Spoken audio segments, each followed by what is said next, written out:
மரத்து நிழல பார்த்து அடிமரத்துல பாய் விரிச்சு பாக்கு வெத்தில போட சொன்னது அப்போது அந்த பழைய கதையை கேட்க வந்தேன் இப்போது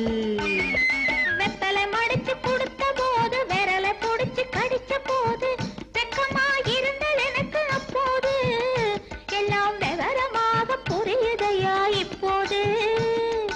யா யா யா யா யா சலக்கு சலக்கு சிங்காரி உன் சரக்கு என்னடி கைகாரி சரசமாடும் ரங்கையா பரிசம் போடு எங்கையா